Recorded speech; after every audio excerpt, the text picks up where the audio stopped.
Hey guys, it's Ryan, and in this video we're going to talk about histopathology and specifically how we can detect cancer in histology slides. So if you're a Game of Thrones fan, you may appreciate this analogy. Think of cancer cells like White Walkers. They look weird, they multiply uncontrollably, and they're trying to invade past a giant wall. And the basement membrane is the wall. So cancer will present a few key features. First of all, the unwelcome invasion of neoplastic epithelial cells past the basement membrane. And remember, neoplasia is just uncontrolled hyperplasia. And in response to that, we'll have three unique host responses. So the first is a stromal response, which is called desmoplasia. And it's sort of a reactive formation of a lot of connective tissue. So you can think of it like the host is building up its defenses, building up physical defense against the invading cancer. The second response is an inflammatory response, so we'll see a lot of inflammatory cells rush in to help. And the third is a vascular response, which is angiogenesis, or the formation of new blood vessels, and that can be kind of hard to tell. That can be hard to see in a slide.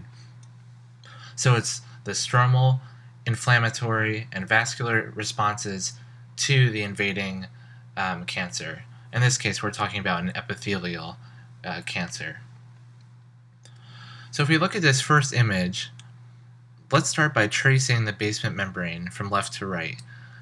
So it starts off pretty clean, dips down here, this is a sebaceous gland, and it just looks very clean all through here.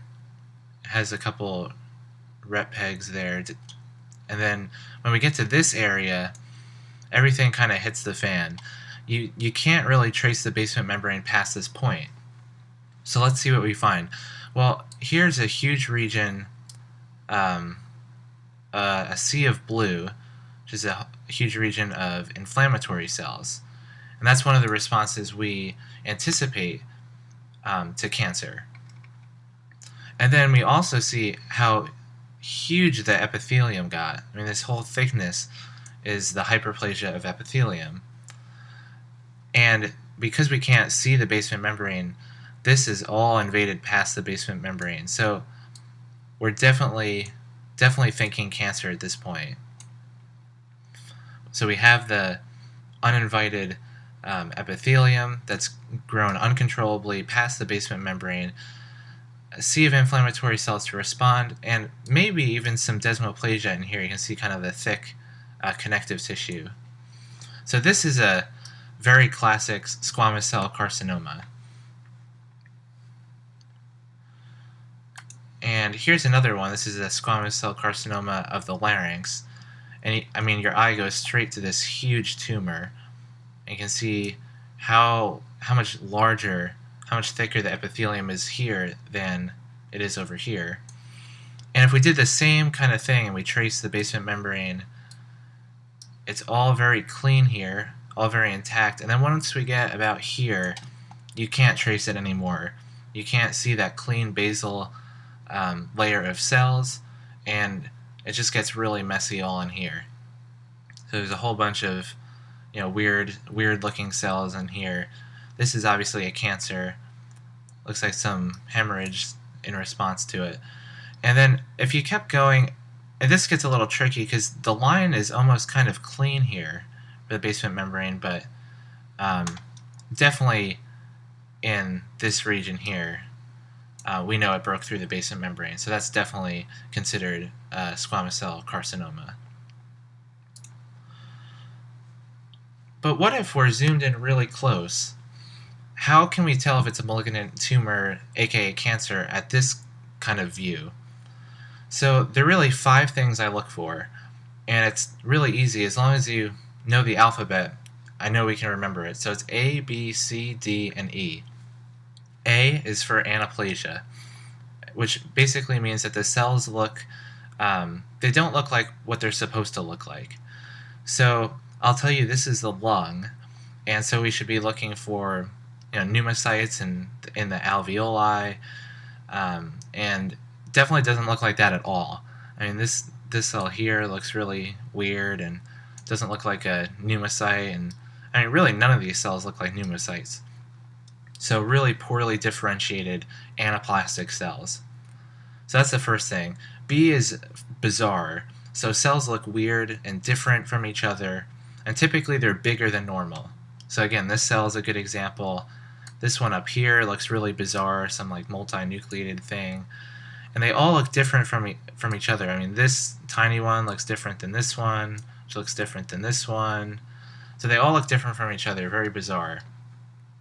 C is for chromatin, and typically it's kind of hard to tell in this example, but the nuclei are a little bit darker. There's a little bit more chromatin packed in them. So, I mean, you can see a couple examples where they look a little bit darker. D is for dysplasia, or disordered growth. And again, I mean, we should be seeing clear alveoli, and we don't even see air spaces here, so very disorganized. And E is for edges. Are they well-defined, or are they messy edges? And it's definitely messy in this case. So this is a pretty classic lung cancer, and you can see this, this big cancer cell here, and pretty much all this stuff in here is pretty cancerous. It follows those 5 things we were looking for.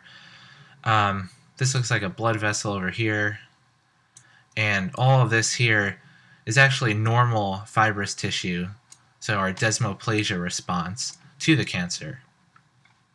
If you looked really close here, it's kind of interesting.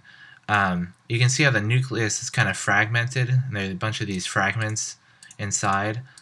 So this is almost like a apoptotic cell, and if you really want to get kind of fancy with it, it's probably a cell that was becoming neoplastic, or was neoplastic, and it had p53 that sort of induced apoptosis and killed it before it got out of hand. So that's this slide. Here's another one.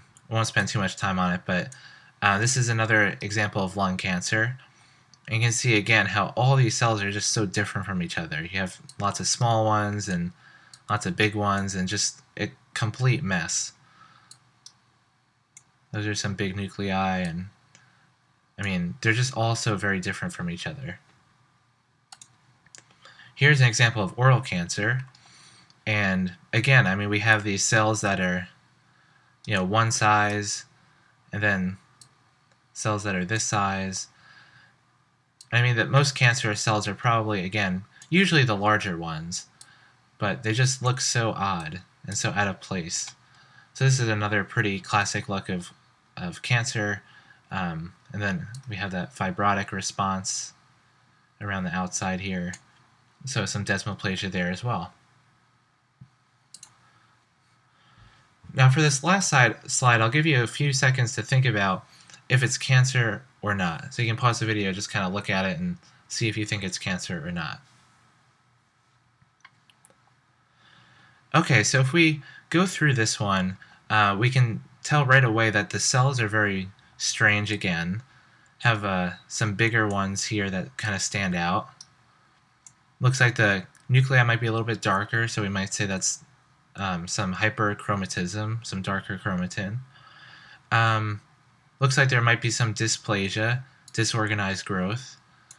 Kind of looks like some of the cells don't really mature the way they should. Some just cells that don't really fit in. Some bizarre looking cells I'm circling as well. So it sounds like a lot of the signs that we're looking for malignant cancer. But if we trace the basement membrane, it's very much intact. The edge is very clean.